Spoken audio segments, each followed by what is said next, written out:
Piscitello. Thanks for joining us here today on our second podcast. So it's great to be here. Yeah, thanks for coming along and talking. We'll talk a little bit of fishing today. Sounds good. And I know that's right up your alley. So one of the things I'd maybe like to start with is maybe talk a little bit about kind of how we got connected. Do you recall kind of the relationship start? Yeah, it was 2 years ago. Okay.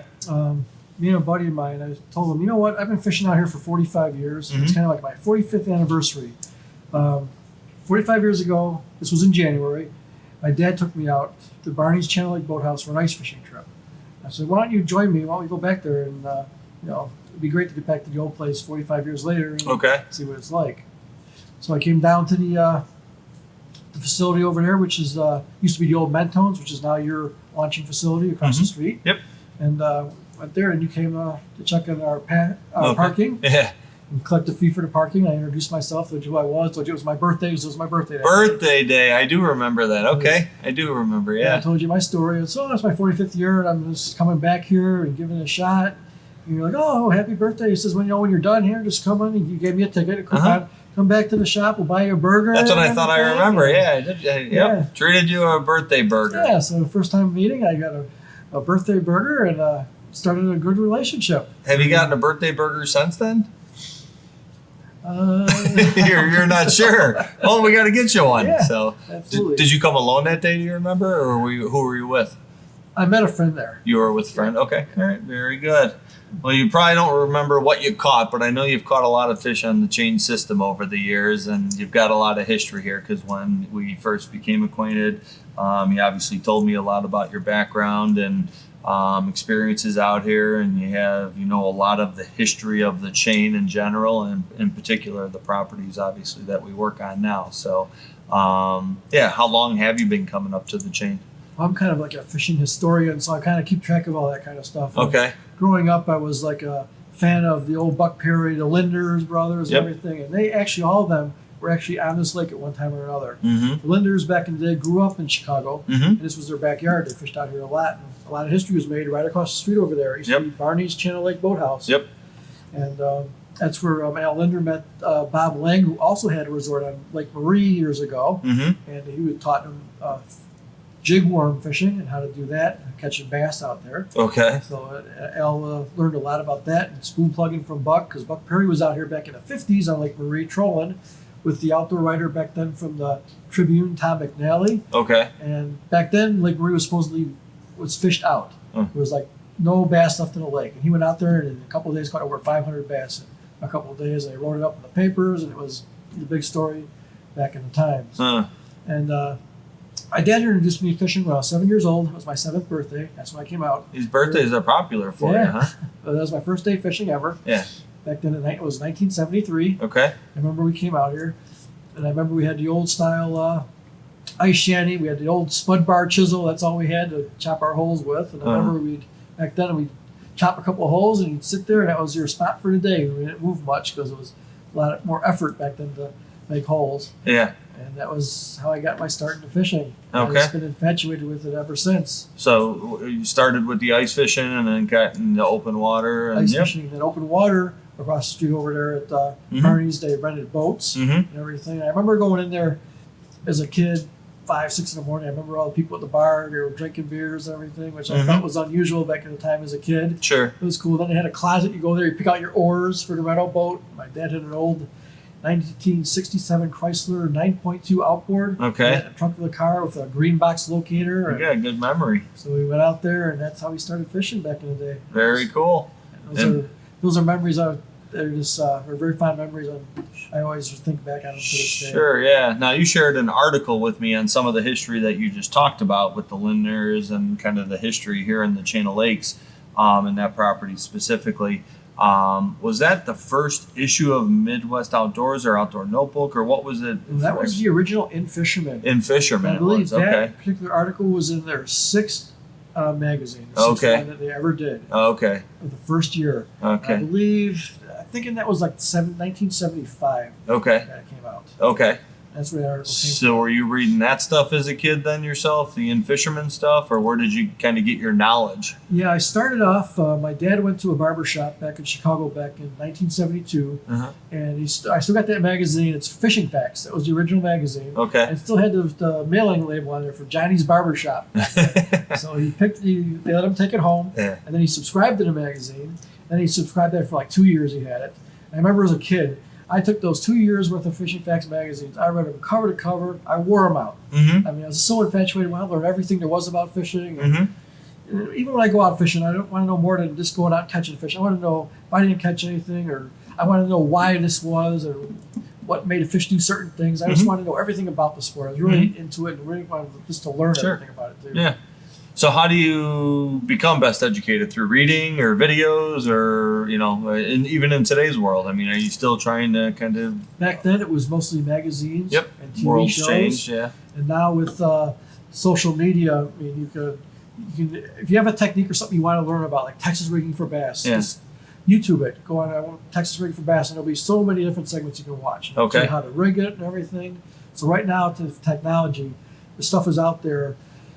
Can learn quick. Yeah, you and can learn really quick. Learn endless types of things. And another thing too is like the hot bites. Years ago, if there was a hot bite happening on a lake, you probably read about it in the newspaper a month later. I mean, that's how long it took to get out to the people who actually wanted to go fishing. Then by the time you got out there, it was way over with anyway. Now with social media, all the bites going on, you can text, hey, we're catching them right now, and put it on Facebook and everything, and it's out there instantly. Yeah. So the information is out there. It's really quick. Yeah. So that's how you find out where to go, right? You Exactly. just hit social media and learn the spots to hit. It can be. That You way, don't you don't figure it out yourself anymore. No, I still live to You still got to work for it. My roots, and that's what I like to do. Yeah. Because back in those early days, that's when everybody, the Lindners and guys like Spence Petros and all the guys who were big fishermen, those were the guys, the pioneers, actually went out there and did the field studies and learned the movements of fish and how to catch them and everything. And that built the foundation for what we have out there today. Okay. So today, the average guy coming out of a kid growing up, you can become good really fast. Technology's out there, electronic, social media, everything. So everything's out there. Our rods and reels and lines are better than ever before. So quality of equipment's way better than back then. Sure. Back then we had cane poles, we had fiberglass rods. Now we got graphite, carbon fiber rods, real high quality stuff out there. So yeah, and even just the electronics too. That's a whole different world than it was years ago, and you can find fish a lot faster in today's world. So speaking of electronics, one thing that was really interesting back in those early in-fishermen, a guy by the name of Jeff Zernoff wrote an article back in 1975 about underwater viewing. Okay.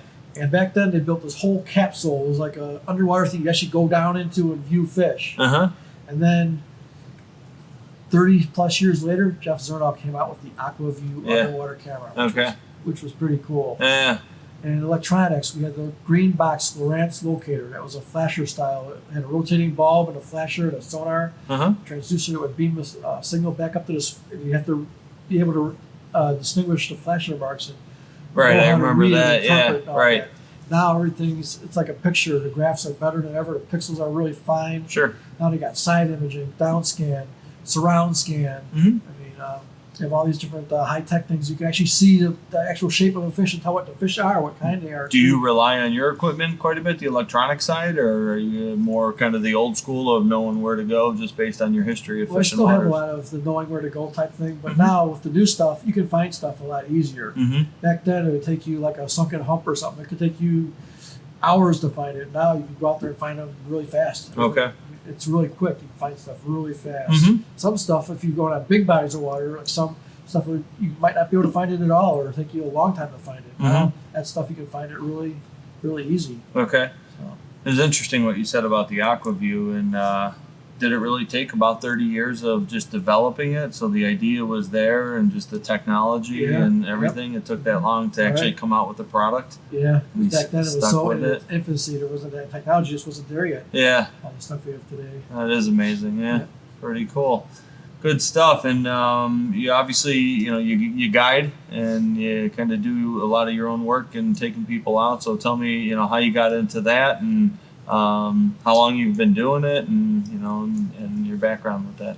Well, after I was fishing with my dad, And I got older, got into high school, got my own car. Mhm. So now I used to go fishing with my buddies. We'd go adventure off to other places. And Mhm. I like to go to other places. Back then I was renting boats until I bought my first boat was like in 1989 about it first. It was a Lumacraft tiller, 40 horse tiller. Mm-hmm. So that gave me a little, I can go more places then, which Sure. is kind of cool.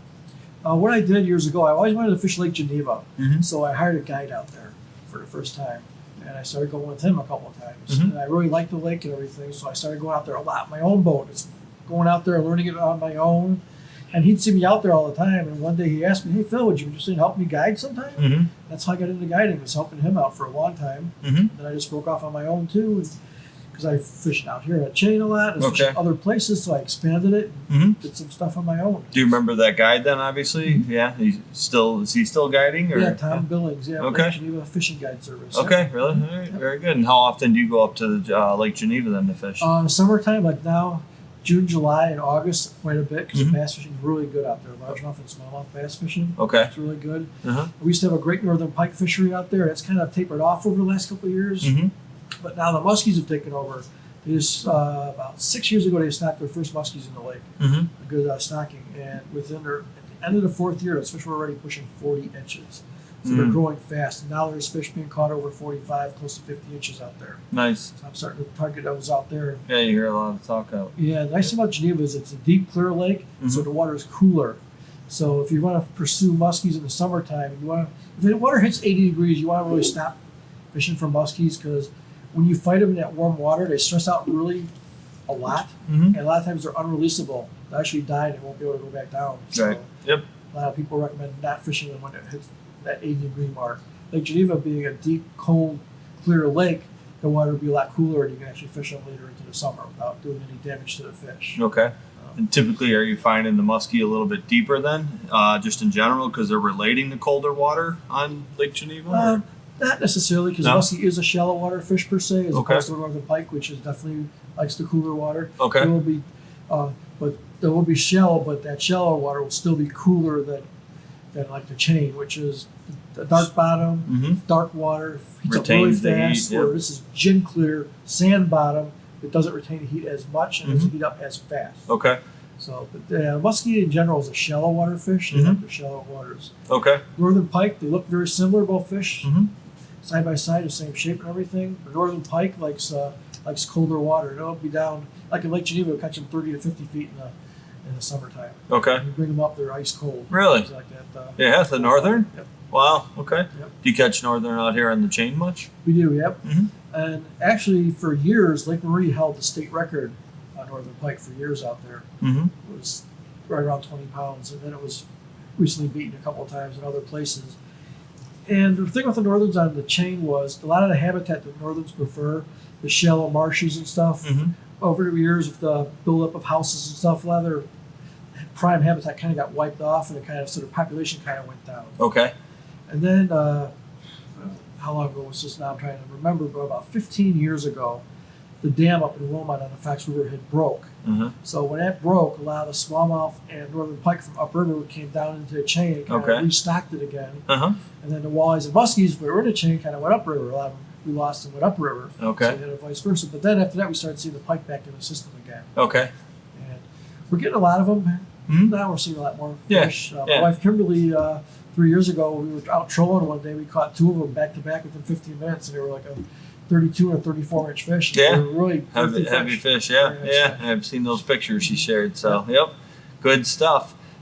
Sometimes people will catch the northern, kind of incidentally fishing for other stuff, but if you're trying to fish northern here on the chain, and try and target them, because I do have people that come in saying, "Hey, I want to catch a northern."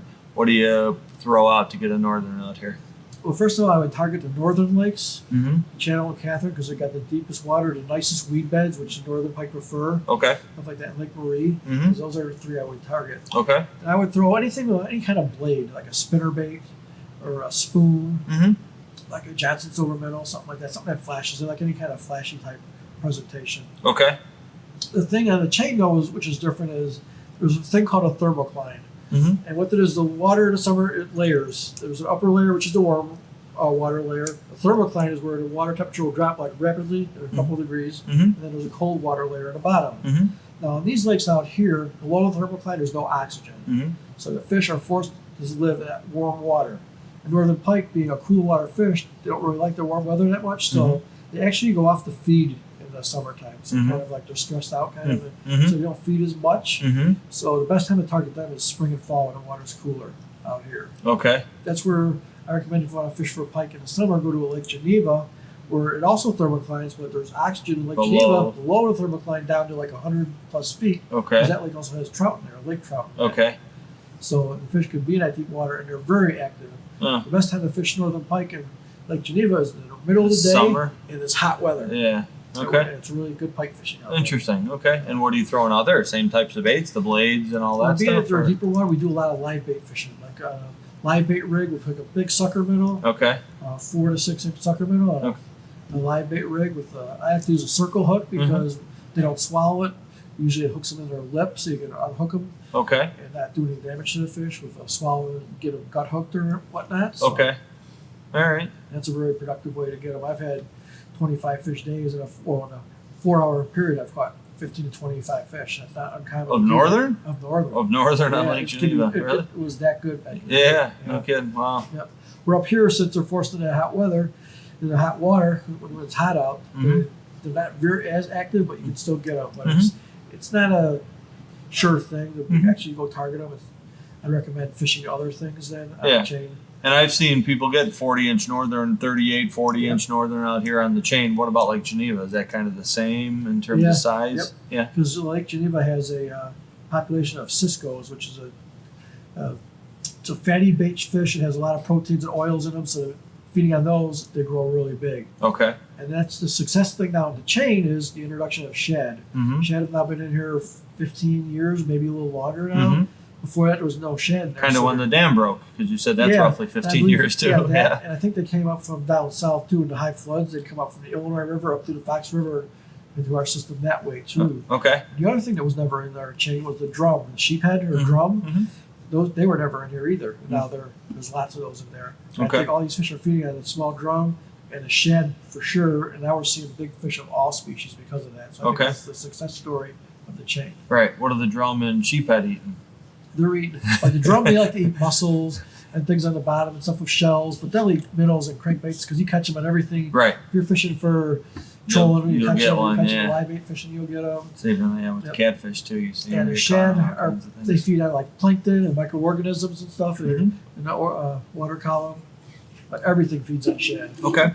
When we were talking a little earlier, you were looking at some of these baits, and you mentioned something about the blades and stuff, and good for Lake Geneva. Is that for walleye, or would that be for northern even too, or?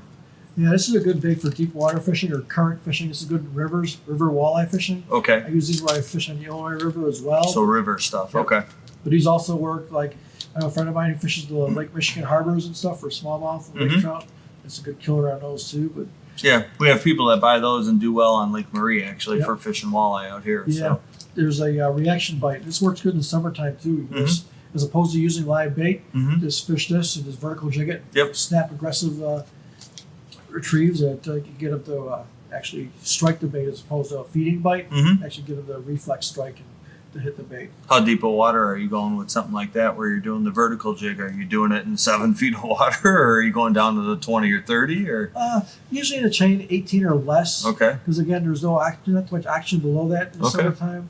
And walleyes will actually stay really shallow in the chain, even in the middle of summer, which a lot of people have a hard time believing that, and because back in the day when the book was written on walleye fishing, it was done in lakes in northern Minnesota and Wisconsin where they're deep and clear. So they'll spawn and they'll move out the rocky areas in deep water. That's where the walleyes lived, and that's where people thought, they live there. That's all the norm, lakes, right? Exactly. all over. But these walleyes are stocked, and you can catch them just like you do if you're bass fishing. In fact, most of the best walleye spots are found by bass tournament guys. They always find the good shallow water spots. And you can catch them in the middle of summer in water foot deep. Yeah. All right. Now you're not taking a vertical jig approach on something like that, but no, for this approach, I'll do because there's also fish outside the deeper weed lines, 8 to 15 feet. In the summertime, will be a deeper water fish too, and those are the ones I'll target with baits like this. Okay. Reaction style baits, or like rattle baits. I like these baits. The ice fishing Rapala, that's another success story too. Use that. It just rip it, let it fall, rip it, let it fall. And just move slowly on a trolling motor. If you got a little kicker motor, or just back troll, and just give it an aggressive lift, fall, hit bottom, and you'll catch them in the summertime. Just react to it, don't just smash it. So it's an ice fishing bait that you use in the open water? Yeah. Yeah, Yep. okay. That was kind of a cool story, too. The ice fishing Rapala was brought out in, like, I believe, 65 it came out. Okay. It was an ice fishing lure, and it's been out ever since. But it sold for Rapala. It was an okay seller, but then it kind of went down. It was for ice fishing. A lot of guys bought it, but then after that, it kind of sit on the shelves a lot and wouldn't sell. Then a guy in Minnesota, his name was Tom Newstrom. He was a guide up in Minnesota. He was friends with the lenders. He tried using it for crappies in the summer and found success. Gave it to Al. Al tried it. Al started catching walleyes on him. Okay. So then Al, he uses he's that excited. a lot. Al, when he gets excited, he goes all over the place to try. He tries in rivers and reservoirs, all over everywhere. Sure. He tried it. He was excited. It worked everywhere. So he came back to the Chicago sports shows. He did seminars all over the place on it. And before you know it, it spread like wildfire. Everyone's using them. The Rapala, ice fishing Rapala is now a #1 seller in the Rapala line. Oh, really? Yeah. All this stuff went from so-so to #1. So, now there's 15 other manufacturers making a version of that bait right now. No kidding. So success stories. And walleye tournaments have been won on that style of bait, too. So do they still promote it as an ice fishing bait, or are they kind of changing their ways? All season long now. So it's promoted as okay. Multi-purpose, huh? Ice fishing lure that works all season long. Yeah, So cool. that's kind of a neat story. Yeah, absolutely. They work too, and I've used them out here myself, and they work great. Really? Yeah. When you can't get them on that live bait presentation, because walleyes have always been known as a live bait fish. Okay. Like cars, leeches, minnows. That's where we grew up using them. Either on a jig or a live bait rig, and those were the presentations for walleyes. Now we're getting into artificials. You can catch them on artificials just like you can on bass or any other species, because they are a predator. And you can get them to react to a bait and get them to strike it just by a fast reaction type movement past them, and you can get them to hit. Especially in the summertime when the bite is so for a lot of guys, you can come behind these guys doing that presentation and have a good day actually. Okay. And other guys that are using the traditional stuff are kind of struggling. Yeah, sometimes you got to adapt on the water, Yeah, so exactly. you know that as a guide. So how many years have you actually been guiding on your own and kind of doing your own thing then? I got into it early 90s, like 91. Okay. I got into it, started guiding for my friend. 20 some years in then, Geneva. Okay. And I started going on my own because I wanted to do the chain and delve it. And I got a lot of other small lakes around that I also guide on, so Okay. I had to expand it a little bit. Do you have a Other favorite things. water that you like to take clients out on, or? For clients, chain, Geneva, Dolphin, those three. That's kind of your area that you want to focus on? Okay. Yeah.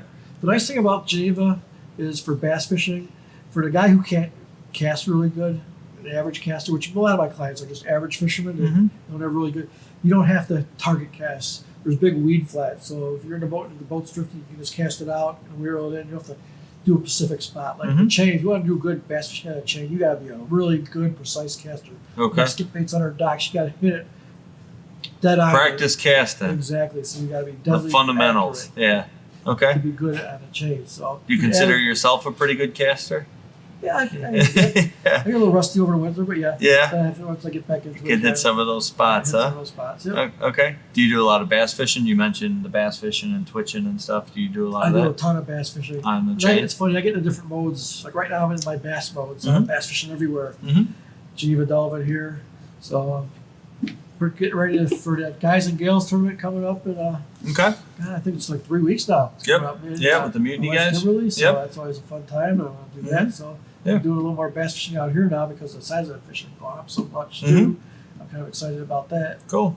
Because back in the day when I was fishing tournaments out here heavily, 20 years ago, if you had 6 pounds of fish, you could win a tournament out here. Now 6 pounds, you won't even get 15th place. Right, It's so good. Yeah. Are you talking about bass? Or? Bass, Yeah. bass. And, Yeah. I know. That's why. Yeah. the recent Mutiny tournament, crew. the 9th place guys had 11.5 pounds and they got 9th place. Right. That's really, really good. The Mhm. winners had 17, almost 17.5. Mhm. That's good fishing on Chain Lakes, which is right between Milwaukee and Chicago. Real heavy fish, heavy traffic, body of water. That's really good. Yeah. And these people can't believe that these weights are coming out of the chain. Right. So all that pressure and traffic out there. Did you only fish bass tournaments, or did you do tournaments for different species? I started out bass. Yeah. Then a friend of mine said, "Hey, I do some walleye stuff out here. Want to get into the walleye stuff?" Okay. So I got into that. It was a little different fishing. It was a lot of live bait stuff back then when I started back in the early 90s. So I did that like that a lot. Mm-hmm. So then I got into some bigger tournaments on the walleye side. Okay. It was a circuit called the MWC, which was the Masters Walleye Circuit Mm-hmm. back then, and these were touring pros. This was a little bigger circuit. Mm-hmm. We traveled. We went to the Illinois River. We went to Minnesota. We went to all over Central. We went to some of the Great Lakes, Erie, some of those. So I got introduced to a lot of these other fisheries and doing all those, fishing with different guys I met along the way. I learned just a ton of techniques and how to catch them, and I brought a lot of that stuff back here. Okay. So that's how I got into that. And then I would do bass as well. Mm-hmm. But I did both then side by side. Then there was like a period of years that all I did was bass fishing, walleye, bass, walleye, bass, walleye. Mm-hmm. So then after that, a friend of mine, Spence Petros, who everybody knows, was a managing editor of Fishing Facts magazine for 25 years. He taught a fishing school for 40 years. Probably one of the true pioneers in fishing. Mm-hmm. He said, "Phil, you're doing all this fishing. Why don't you come up musky fishing, with us? We go to Canada a couple of times a year. Why don't you get into that? Just some real fishing, Right, yeah. So I and took it him is up on different. it. Yeah. And it's like bass fishing, only with bigger stuff, and Right. bigger fish. Uh-huh. So I really got into that. Went to Canada a bunch of times Okay. with Spence, Jimmy Sirik, a bunch of the guys. And Uh-huh. I'm really hooked on musky fishing as well. Okay. And then after that, You even go into the crappie. then after that, I was like, because I grew up fishing bobbers. Yeah. Bobbers and pan fishing and stuff. And I don't care how old you get, what kind of fishing you do, you never get tired of watching a bobber go down. Right. I mean, Sure. You don't it's know just what's on the other end. It's Yeah. just cool. Just watching that bobber go down is cool. So I'm with you. in the springtime, I'm all about my crappie and bluegill fishing. I go out there for the outdoor lights, bring some kids, my neighbors' kids Mm-hmm. out there. We do a lot of that. It's a lot of fun. Yeah, you always seem to have interest in trying to work with the kids and the events we have here and even guiding, and you're always taking time to try and teach kids about fishing. I obviously, think that that's something that's important to you. So Absolutely, because I see Yeah. too many kids, video games, electronics, all that stuff, trying to get them out of the houses, out in the outdoors, do some real Yeah. fishing and yeah. all Are there- of that. Okay. Are there any kids groups or anything that you kind of work with, or that? My fishing club I belong to, Walleyes Unlimited, we do several outings a year with Okay. different kids groups. Okay. We have different workshops we do, different outings at different lakes we do. Okay. So, and you try and get involved as much as you can with Yep, I that try to stuff. go Yeah. there. We have workstations where how it works is one kid will come to one workstation, we'll teach them how to tie a knot. We'll have a rope, we'll teach them how to tie basic knots. We'll have another station, we'll teach them about live bait fishing, Mm-hmm. how to rig up a bobber on your line with a hook, Sure. everything, how to basic setup. Another station, how to cast, spin cast and spinning, how to cast. And then we go out and take them fishing. Apply it, yeah. So Yeah, instead of apply it going underwater. on YouTube, you show them firsthand. Right, first hand or out there actually doing it. You have the kids do it. And Yeah. then you get out there and you go fishing again. So Right. Yeah. And then we have hot dogs and drinks for them, and it's a really good time. We get good turnouts, and it Good. gets more people into fishing. How many days a week on the water are you? Right now, 3 to 5. Are you? Yeah. Okay. All right. So, and if somebody wanted to get a hold of you for guiding, and what do they do? Pick up the phone and call, jump on a website, email. What's the best way? Yeah, you can call my phone number, 847-638-7547. That's my cell phone. Okay. You can go on my email me at marbleeyes66. That's MARBLEYES. Okay. Marbleeyes66. Marble Eyes. It's like walleyes. 66. Yep. Okay. 66 at yahoo.com. Okay. Or stop in here over at Musky Tails. Okay. And they can see you. You can set me up. I got my There you go. cards Your here. cards are on the shelf all the Here. time. We're sending people Triangle your Bait way. Shop in Antioch too. He Yep. has my cards. I know Greg forever Mm-hmm. through him. Okay. Through Anglers International over there in Palatine. Those guys. So kind of get your name out at a Yep. few bait shops, and yeah. I work at Bass Pro once in a while on occasional Saturdays. You can come see me over there. Okay. Which one? The one in Gurney, Illinois. Gurney, close. Yep. And how long have you been there? Been there 9 years. Okay. Wow. 9 years. Okay.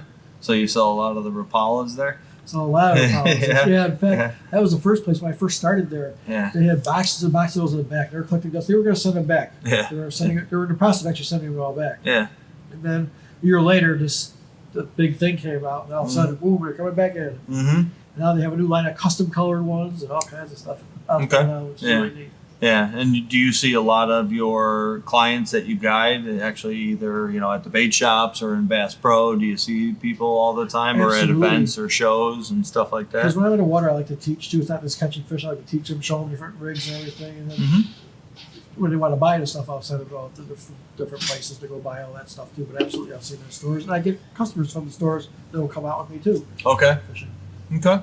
Do you have any upcoming events or anything that you're participating in the month of August or September that you can think of? Or September, I'm doing a Fishing Has No Boundaries event. Okay. It's an organization. It's based out of Hayward, Wisconsin. They have an Illinois chapter. Mm-hmm. We're going out of Halings Resort Mm-hmm. on Grass Lake. Okay. And that is the first Saturday in September. Okay. That's every year, the first Saturday. And we're taking out physically challenged people. Mm-hmm. We do that every year. Me and my wife have been doing it now. This will be our 4th year, I believe, doing it. Very It's cool. just a really good time. Mm-hmm. The end of September, the last Saturday of September, through my club Walleyes Unlimited, we're doing a veterans outing as well. Mm-hmm. And we do that every year. I've been doing that for 4 or 5 years now, Okay. every year. That one goes out of the American Legion Hall down there. Fox Lake, Fox or Lake. it is. Yep. And I've heard of that too. Then. Okay. Cool. So we're running those two. And then we just got done doing that spring event, the Take Event Fishing event, Mm-hmm. which that was a very well received event. I really enjoyed Yep. doing it. I'm doing that every year. Yeah, that's fun. We all have It's just fun a with great that. time. Yeah. It's just taking the events to disabled people out or Mm-hmm. kids or anything out. That's my number one thing that I like to do. Okay. More so than catching a big fish for myself or anything like that. Mhm. Getting someone else to catch their first fish, their biggest fish, or Mhm. just to go out and have a great time. Yeah. That's really what gets me going these Yeah. days. Yeah. You got to keep sharing Yeah. the photos and Yeah. stuff that you guys are catching and all that. I'm always seeing stuff when you come in. Yeah, So. then I'll reserve my early spring, late fall for my personal trophy hunting, going for the big fish type thing. Early fall, you like to do that? Late fall. Yeah. Oh, Yeah. late fall. Yeah, Okay. October, November. Okay. Then we do trips to like Great Lakes for smallmouth or walleye, big walleye. We Mhm. do a lot of trips out to Okay. Erie, stuff like that for big walleye, trophy stuff. Yeah, you mentioned Muskies. going up north with Spence and Sarek and stuff, fishing muskie or walleye up in Yep. Canada. How often do you get up to Canada? I was going about roughly twice a year. Okay. You So- still get up there twice a year, or Not so much now because of guiding is taking over. Last trying to get at least once do you? a Yeah. year, once every 2 years now. And where do you go? Usually- Lake of the Woods or Eagle Yeah. or? Those two Yeah. are my favorites. Okay. I really like Lake of the Woods, but Eagle Lake too. Okay. Both of those. And usually July, August time frame. The heat of the summer is good up there because Mm-hmm. it's a bucktail topwater bite usually. Okay. Move fast, cover a lot of water, just throwing those baits, and then you got your plastics and your minnow baits too as well. But Mm-hmm. it's really good. You just cover water and fish around the rocks and stuff, and you move around. And Mm-hmm. you see different spots. That's what I like about Canada is, yeah, just going down a shoreline of houses and piers. It looks the same. You go, all the islands look different. You go Mm-hmm. around one, the next one looks totally different. It's different scenery. Mm-hmm. You never know what's around, and it's the rock formations. And it's just a nice scene. And you learn a lot being out on your own You because learn a you ton. see the different spots and find where the fish are at. So. Right, you just yeah. analyze it, and you just with the map and your electronics, you go out there and figure it out on your own. And Mm-hmm. fishing with Jimmy Sarek and Spence over the years, I just learned a ton from those guys. Those guys are probably the best of the best out there when Mhm. it comes to muskies or any fish in general. Mm-hmm. Those guys are really good. Those are kind of my mentors over the years as well. So. Okay. Yeah. Very good. And now, I know you're a writer for Midwest Outdoors as well. Yep. So, how long you been doing that, and how'd you get connected with Midwest Outdoors? And Been doing that for about 12 years now. okay. About 12 years ago, I was working for a tackle shop in Palatine. Mhm. It was international. Yep. Know it. It was a good store, and Steve knew one of the managers there was a good friend of mine, and they were connected with Midwest Outdoors because Dan Ferris, who was he was the manager of sales back then. Mhm. He'd come into the stores, once a month because they'd advertise in there, Mhm. and they'd talk about going over the ads and everything. And Mhm. Steve was talking to him about me, about writing for him Mm-hmm. and everything. And I was never like in school. I was never into writing or any of that stuff. So I really actually didn't want to do it. Really. Right. And Yeah. I wasn't really interested. I go, I don't know. And he's like, well, I'll tell you what. You know a lot about the chain. You know a lot about fishing. How about this? You tell me what you want me to write, and I'll do your articles for you. So you provided the content, So I and would he sit put there. it together. I narrate, and he just he's there typing on it. Yeah. And that's how we did it. And we did that for like maybe 6 months. did it Okay. that way. But after a while, he's like, you know what? I've been kind of busy right now. Why don't you just sit down and try doing it yourself? See how that works out Sure. for you. Kind of And- coaxed you into it, huh? Yeah, he kind of coaxed me into it. Yeah. That's how that all got started. But it ended up working out really That's a well. good thing. Yeah. And I got into it. And the thing that kept me going was I go to a store or a guy trip, like, hey, those articles you're doing are really good. Mhm. Good job. We really enjoy reading your articles. Mm-hmm. That's what keeps me going. Right. Is Right. Yeah. doing all that. I was doing the Fox Chain Report. That was Mm. my one article I was doing a month. I was doing that. And after a while, I was like, I went back to him. Dan Ferris, who now is the owner of Midwest Outdoors, so Mhm. the Wallenins, who used to own it, retired. Okay. So he took over and bought it out. Mhm. He's making a lot of nice improvements and advancements to the magazine. It looks really good Mm-hmm. now. But I went to him and I asked, you know what? I'm doing the chain thing, which is good. But I fished it all my life, and it's like, I need something a little more exciting. I know so much more than what I can give you just for writing about the chain. 'Cause I fish everywhere, and I can give you so much. Right. So he's like, what? Then he came back. He goes, well, come up with a name for an article, what you want to call it. Tell us some ideas of what you have in mind, Mm-hmm. and we'll see what we can come up with. Mm-hmm. So I came up with an idea, thought about it for a while for a title for the article. This is going to be in the main section. Mm-hmm. And we came up with one we decided of In the Strike Zone. Okay. That's the article. Okay. Yep. And that's still with that now, I can write about Anything. Yeah. anything. Right. Sky's Yeah. the limit. Sure. So, which makes it now more interesting again Right. Okay. to me, because it's writing about the chain all the time. I mean, I've fished it for so long. So, Right. so now I get all the stuff. I can write about Lake Erie. I can write about different techniques. I can write about ice fishing, cat fishing, walleye fishing, Mm-hmm. fishing Canada, fishing a certain lake wherever I've been, all different kinds of stuff. So it's opened the doors for that. Right. Yeah. Okay. And recently, I know you made one of our regulars, Pete, aka Moose, Yep. famous with a nice smallmouth, I think it was, Yep, that he with caught. smallmouth, Yep. So, and you put that in the article and wrote a little bit about that. So, And that's what I like to do in any article. The chain articles, I just don't like to put pictures of myself or my clients, but right. all the people who, Or the catching average people who come out fishing every Mhm. day. Yep. 'Cause that's what it's all about. The people who read the magazine are just the average person, Mm-hmm. and to get their different pictures in the paper, that's exciting for them. And Mm-hmm. that's who are out there fishing. Those are the people who are reading it, and those are the people that should be in there and see themselves and to read it. Yeah. It's pretty exciting. So when you're putting pictures in the articles that you put together, are those pictures that your clients are having, or are those pictures that people send in to Midwest Outdoors and you kind of grab some Well, the pictures, ones- or how does The that ones work? from my article come from me. Okay. directly. They send either I can get them through you from Yep. different friends or Okay. anybody I fish with. Yeah. I say, hey, you fished a chain, you got some pictures. Anything going send on? Me, Yep. send me Yeah. some pictures. You want me Yeah. to put them in paper? I will. Right. And then, of course, when I'm out fishing, I always am taking pictures, looking for stories. Mm-hmm. Wherever I go now, I'm always Mhm. looking for a story. Okay. So, and I'm always taking pictures now. All right. So, okay. and it might not, I'm taking pictures this year, but they might not go into articles until next year Sure. because Yeah. we have to do it 2 months ahead Within of the season and the article stuff comes too, out, so- and that all makes sense. Yeah. It takes a lot to put that magazine. So together, don't too. send in your ice fishing stuff right now, right? Nope. So yeah, all right. So and you also represent St. Croix. St. Croix. Yep. Yep. Okay. And pro staff for St. Croix then. Yeah, I'm working on being a pro staffer We're working for on. St. Croix. Okay. Yep. Okay. In the process. In the process. In the right now. process, Yep. that's what you're okay. So that's what you're working with. So I'm and- writing some articles for them. I'm doing some in stores at different places for them. Okay. Okay, so working on that, and you actually, I think you helped us get connected with the Yep. pro staff, Yep. or at least the St. Become a Croix dealer. rods, become a Yep. dealer, and yep, we're selling that stuff over here now and getting connected. And with rods in mind, is there particular rods with St. Croix that you like? Any of the series, whether it be the Legend or Tournament series or other, or what are they making now that you like to use? I have a wide variety of them. I mean, there's good rods. I got a couple months ago. I went up to their factory and actually went through and saw how they actually built the rods. Okay. I mean, Is that the first time? yeah. Yeah. Actually, I figured working on that, I should know how they're Mhm. all put together and Sure, everything. yeah. That really gave me even more appreciation of the quality that goes behind that. Like each rod, I learned is handled by 32 different sets of hands for each Mhm. rod. The utter attention to detail that goes into craftsmanship that goes into each rod is Mhm.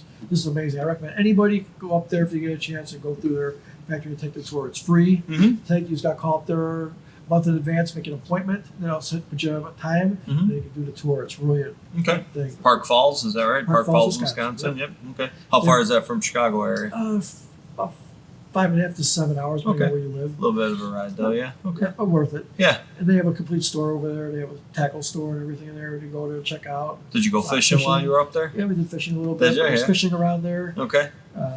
There's a lot of different things to do up there. It's a really nice area. Okay. So, but the rods lines, the Legend tournaments, the Avid series, which is a great rod, the Premier series is good. And if you're don't want to spend a lot of money, the Bass X rod, Okay. it's a good entry level rod. So, like say if you're a kid at a high school or a high school fishing team or someone's getting into bass fishing, that's a good quality rod. You get the St. Croix quality, Mhm. but a little better price point. Okay. stuff like that. The Triumph. I mean, all the rods are really good depending on what you want. Sure. They Yeah. have a Variety for different ones. needs. Yep. Absolutely. My wife loves the Avid Pearl. It's pink. Okay. It's got the Avid blank, which is a really sensitive blank. It's really good. You can they're lightweight. You can feel everything with it. It's just really quality rod. Okay. So a lot of good stuff. Does she like it because it's good for fishing or because it's pink? Both. Oh, But she okay. loves it pink. Yep. Yeah. Loves So it pink. good deal. And outside of St. Croix, are there any other rods that you like to use or have used over the years? I've used a bunch. You have? I've used all Okay. from Blues to Bass Pro to Garcia to Shimano. Whatever. Use a lot. Yeah. Use them all. Okay. All right. Yeah. How about line? Is there any? Do you like certain types of lines, whether it be mono or other? You know. Lines, I experiment and use a lot of different ones. Okay. Depending on what I'm fishing for. Uh-huh. I tell people it's personal preference because we all see and feel differently. Mhm. Some don't see as well, some don't feel as well. Mhm. There's low stretch line that has a better sense of feel. There's I like mono because it's got a little more stretch. It's more forgiving. So when do you use mono versus some of the other? One instance is trolling. I use mono Okay. because trolling crankbaits, like small crankbaits, like these guys over here, the Flicker sheds. flicker shads. They got the Okay. small hooks. And if you're trolling these with a line that doesn't stretch and you Yeah. get a fish, you can actually rip these hooks out of the fish's mouth. So Okay. with the mono with a little bit more of a stretch to it, it's forgiving and it's like a rubber band, so you won't lose it. Okay. You won't lose fish. I like it for that. I like it for live bait fishing because it's flexible, it sinks, it's Mhm. soft, it lays under spinning reels really nice. The castability of it's really nice. It's easy. It doesn't get line tangle as much. Okay. Like mono for that. For bass fishing, for topwaters, like poppers and different small topwater lures, I like mono because it floats and again it's got that stretch factor to it. Okay. Then we got fluorocarbon line. Fluorocarbon line's a more dense line. It's invisible, 99% invisible. Uh-huh. It's like a mono. It's a little bit stiffer. Mhm. I don't like putting them on spinning reels because it's a little stiffer line and it's too coily. Mhm. So what I do, I'll put a braided line and like a fluorocarbon leader for visibility at the end Okay. of it. Okay. Or I'll use it straight on a bait caster. Okay. Like for bass fishing and jig fishing, I'll use it, stuff like that. For Texas rig and clear water, Mhm. I'll use it direct. Okay. For crankbait fishing, I like to use a bait caster direct because fluorocarbon is a sinking line. I'll use a smaller pound test to get your. If you want to use a crankbait, you'll get down to its maximum depth easier Uh-huh. with the fluorocarbon because it's a sinking line. So fluoro sinks and mono floats? Yep. Really? Okay. Yep. Never knew that. Yep. Okay. Fluoro's a little bit stiffer, mono's a little bit softer. Okay. There's different ratings of mono too. You get a little more abrasion resistant mono, which Yeah. is you can rub it up against wood or docks or something, and it won't abrade as much. But then there's a softer one I use for live bait, which is more open water, bobber fishing, open water trolling, stuff like that. It's softer, more stretch, but it lays nice on a reel. The castability of it's really nice. Interesting. Okay. Then we got the braided line. Braided line is like 2% to no stretch. Mhm. It says when you jig something, it jigs. It's the same where the other one has a little more softer presentation. Mhm. The braid is good for hook setting. I like Okay. it for fishing frogs in heavy cover. I like it for musky fishing because there's no stretch. Good hook sets on big hooks. Could you feel better Absolutely. with so With the the sensitivity? Yeah, the braided Sensitivity is there, for yep. there. Okay. Yep. Okay. All right. And for a lot of guys who use those on our spinning reels for walleye fishing as well, smaller diameter. Mm-hmm. If you need that extra sense of feel, Mm-hmm. and you can tie that directly to your bait in dark water situations like the chain because Okay. fish aren't line conscious so much. Mm-hmm. But on Geneva, all you do is take a fluorocarbon leader. I tie it about 6 feet long. Tie Okay. it with a back-to-back uni knot together. So in clear water, you would use a mono or a fluoro just because of the visibility side. Yeah. Yeah, because fish definitely see line in clear water, and Okay. it definitely does affect your Really? fishing. Okay. 15 years ago, I did an experiment. Back then, the Fireline just came out with their Crystal, which is a white Fireline. Yep. They came out with that. And a buddy of mine who worked at Anglers, he was convinced that, they won't see this. I was going to say you'll find people that will argue Right. with you on So I that. go, But, yeah. okay, let's give it a shot. So we went out to Geneva fishing. We went Yep. drop shot fishing. Mhm. We were both fishing side by side. He used it direct. I used it with fluoro leader. Mm-hmm. Like 10 fish to nothing. He said, let me try a leader on there. And we were also field testing some new baits that came out back then. So we were trying. He was all excited about the baits, and he's like, "Boy, I should be catching fish on this bait. It's Right. new and everything." Yeah. So I gave him the fluorocarbon leader, put it on there, and Mhm. started catching fish. And you guys So were the using cruise the itself. same bait? Yeah, same, Yeah, same yeah. varieties of baits. Yeah, that's interesting. Yeah. Yeah. But like Geneva, it's crystal clear. It's aquarium clear. It's Okay. jig clear water. Mm-hmm. and you're drop shotting in deep water, so they get a chance they can see that's really good. Sure. So Yeah. Okay. Do you do night fishing at all, or is it all daytime? mostly days because of my schedule. Sure. I've been a day schedule, so Sure. I can keep it that. But night fishing can be good. Okay. I prefer to fish during the day. You can catch fish during the day. Yeah, and I've heard that in the clear lakes, like Geneva, maybe. Sometimes you'll get bigger fish at night. The bigger fish will move for whatever reason, or it's easier to find them because they come in and Yeah, especially the walleyes are low light predators, so they feed when it's dark out. Okay. Like in Geneva, they feed a lot of perch as well. And perch can't see good in the dark, so the walleyes take advantage of it, move out and hit the perch. Oh, really? Yeah. Okay. They have real good night vision. Walleye. Okay. Walleye. Yep. And the chain, the water's so dark, they can fish. They can feed all day long because it's darker, so it's not as clear. So. Okay. Now, what about colors? Like this one, actually, Kimberly will probably like this one because it's pink. But what about colors on it when you're fishing the chain? And talk walleye, I guess, for now. Are you using the bright colors, the something that sticks out, or more natural, or what do you experiment? General rule of thumb: dark water, use brighter colors. Fire tiger, chartreuses, bright, gaudier colors. Okay. Where your clear lakes, more natural. And then experiment from there. Okay. Yep. Got a couple people Start with that, try different ones. If you're trolling with multiple rods, that's a great way to experiment because you can put 4 to 6 lines out for 2 people, so you can experiment with a variety of different things and see what's better on a given day. Sometimes it's not the color, it's the action of the bait between different brands and stuff. Sure. Tighter wiggle versus a wider wiggle, one is better than another. It's just something you experiment with to go through that process. What about rattles? I just was kind of hearing when you were shaking, what about rattles and baits? Are you a believer in that at all, or? That's, some people do, some people don't. My rule of thumb, it's been people also preach this for years. You gotta look at it 2 ways. Can it hurt you or can it help you? Well, a rattle's not gonna hurt you, I don't think, anyway. So if you're confident in using rattles, use it because you're gonna fish it better. And you're gonna have having more confidence, so you're gonna catch more fish. Because you have more confidence and you're gonna fish it a lot better. So but there's a lot of different views of opinion on that. In bass fishing circles, guys will fish a rattle bait to start with, and catch some fish.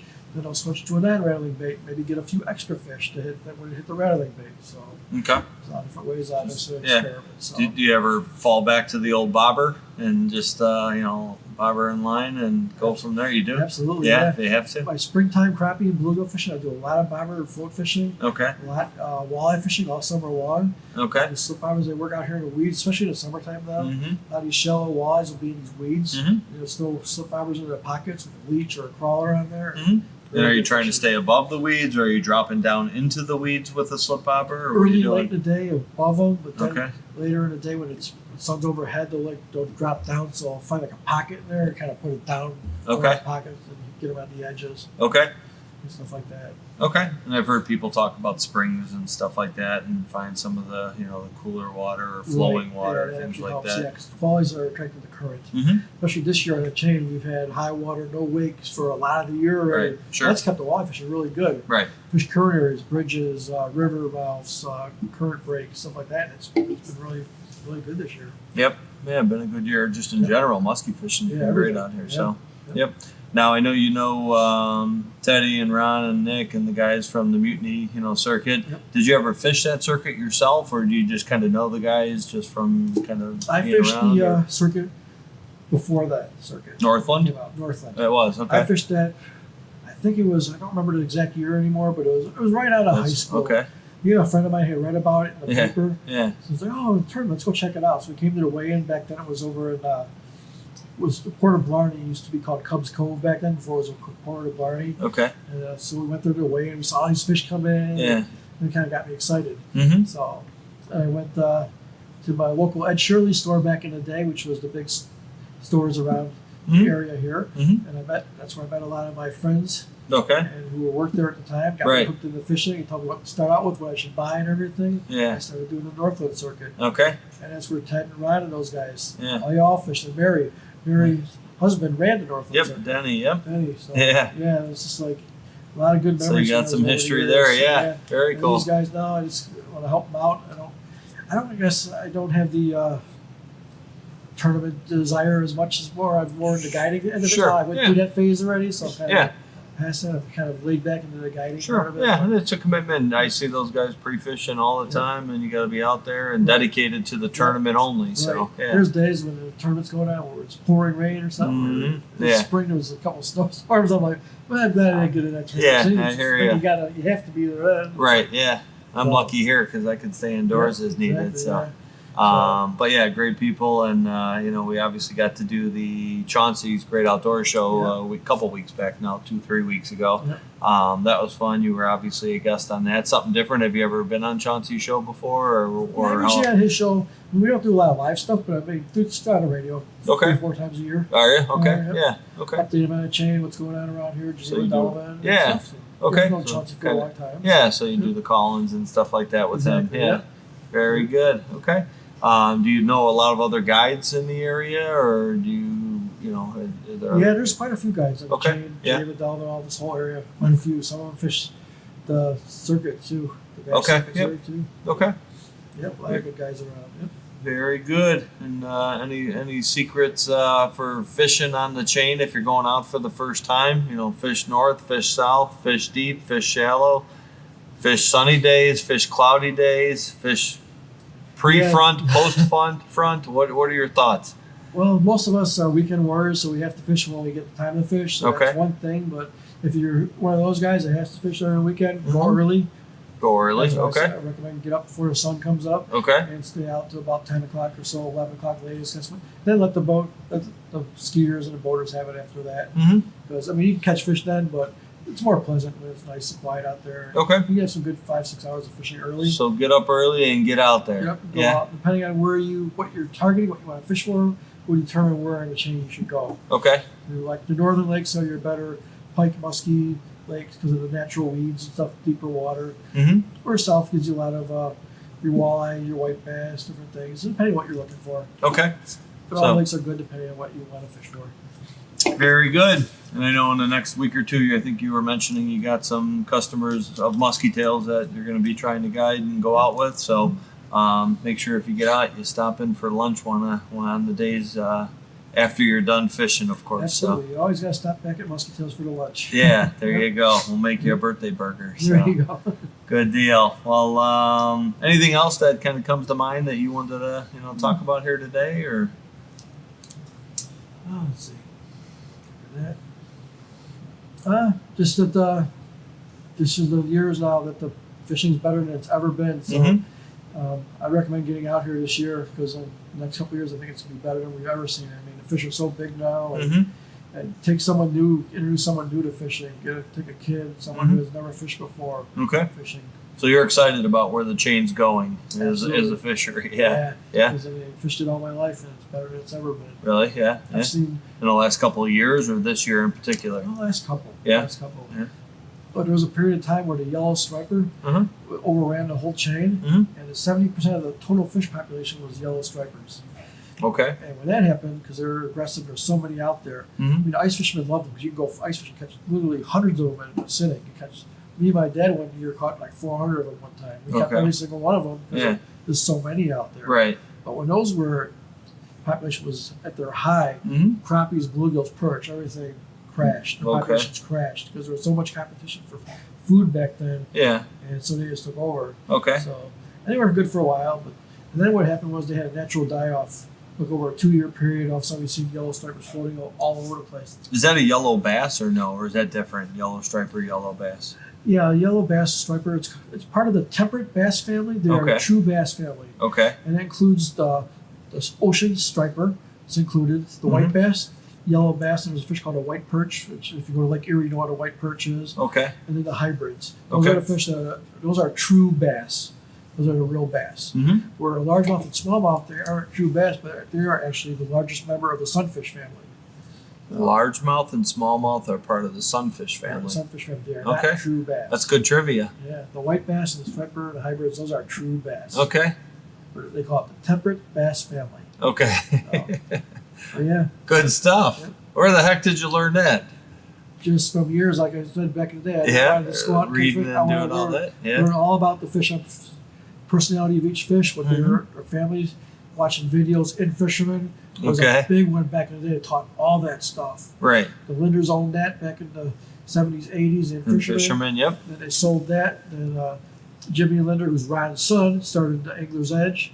And then they got back into it because Al missed it, so he got jumped right back into it. Okay. They took a bunch of their old fishermen guys who eventually joined them one by one.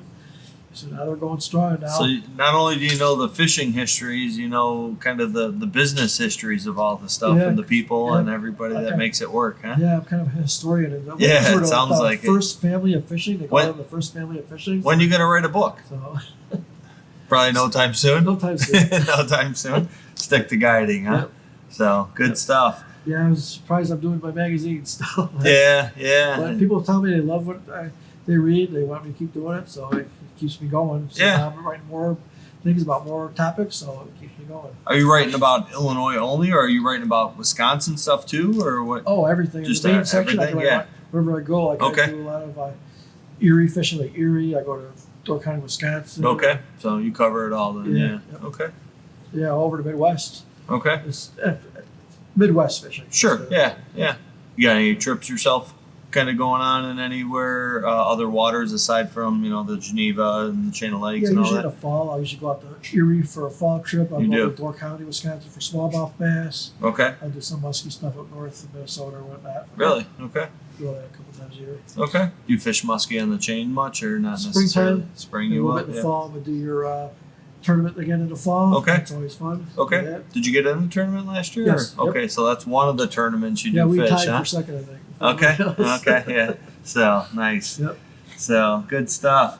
Well, we love having you around here and visiting and bringing people through and the promotions and even helping here in the shop stuff. So thank you much for spending some time today, and we'll keep sending clients your way as well. So It's been a pleasure. I'll be Awesome. here probably every weekend. you're here a few times a week. Every Yep. time you're on the water, you're Yep. in. Oh, So yeah, gotta stop it. Good. Perfect end to a perfect day, right? there you go. So with that being said, maybe let's go fishing. That sounds like a plan. Let's do that. Good deal. right. Thanks for spending time today, Thanks. Phil. Look forward to kind of seeing what's to come. So take care.